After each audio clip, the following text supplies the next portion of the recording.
I had to dig through the trash. I wouldn't want anyone to see me. I wouldn't want anyone to know it. But what if it just got so bad you just said, I got no choice, I just gotta do what I gotta do. I didn't know what those words meant back then, but they stuck with me as I grew to be the man that I have now become. To the sound of a drum, to the sound of a drum. And I was just dancing in my room, dancing in my room. Claire is someone who, how Pastor Greg first got introduced to her was Claire walked into his church while they were having a prayer group, and they didn't know who she was. She definitely, you could tell that she was homeless, and she just walked right into the church and like sat down, and she's like, all right, I want to pray. And they were like, okay, like, what's your name? Who are you? Like, trying to get more information. They were just kind of surprised that she would just walk in. And so at the end of that night, it ended up, Pastor Greg took her home to his house, and she ended up, she slept on the porch of his house, and Pastor Greg gave her his cell phone number, and after that night, she just didn't leave him alone. Like, she explained all of the friends that she had that were on the street, that people needed help, something had to be done. You can't, she's not a person that you can ignore. One night, I'm at my job, I'm at my other job, I'm at church, and we're opening a meeting. Somebody says, open it in prayer. I pray, and I pray, God, I hate these meetings. Would you show up in some spectacular way? And then that's when I saw the lights on in the church. So I said, maybe they'll let me sit down if they're really open. 90 minutes later, Claire walks through the door. I think that she's a plant. I don't really think that she's homeless. I think that somebody paid her to come in and to pretend to be homeless. Anyway, that wasn't the case at all. She really was homeless, and she wanted a place to stay that night. So I came in and I sat down on the couch, and one of the members took the table chair over to me and said, wouldn't you be rather to sit here? And I said, no.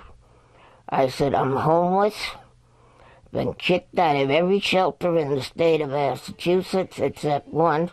I'm tired, I'm frustrated. I'm gonna sit where it's comfortable.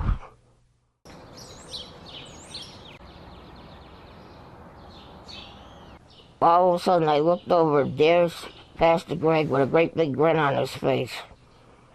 And he said, uh-oh. Then he went in the office, he called the cops, he talked to the cops, and they said, you're on your own. And they were laughing at him that I was there. And pretty much it's history. A few hours later, I get a call from my church. The receptionist says, she's back. She's come back. I said, who's back? That woman. She's back. She's come back and she's sleeping inside the church. What am I supposed to do about this? So I went back down there. I didn't know what to do. We had a quick, little confab, little meeting, and we decided we're going to put her up in a hotel for one night. By then, we'll surely be able to figure out how to help one homeless person in the city of Springfield to get off the streets. Well, with 2 cell phones, several people assisting me, a couple degrees, a couple weeks went by and I couldn't figure out what to do. Finally, almost a month went by. In the meantime, Claire had decided we're going to be best friends. So she's calling me every day. Pastor Greg, it's Sister Claire. Who's picking me up for church? Pastor Greg, it's Sister Claire. Who's coming out to eat with me? Pastor Greg, Pastor Greg. I'm like, I can't stand it. This lady wants to be my friend.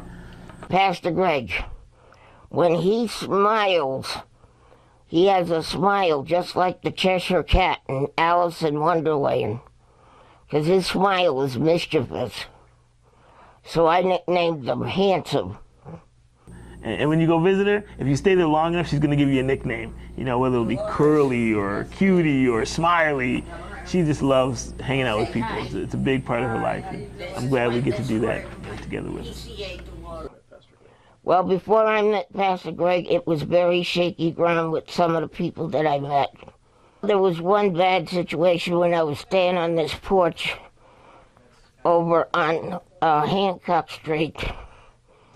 The guy came home from work and he saw me sleeping on the old couch on his front porch, and he whacked me with his cane on the head to wake me up, and I said, that's not a way to wake a person up.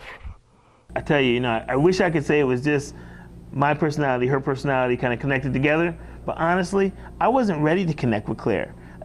She was like my stalker friend. I didn't want to do this thing, but Claire just decided I am not letting go.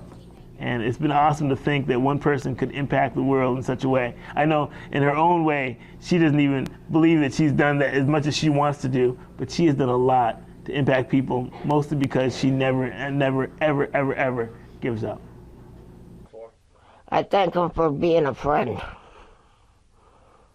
and being there when I needed help.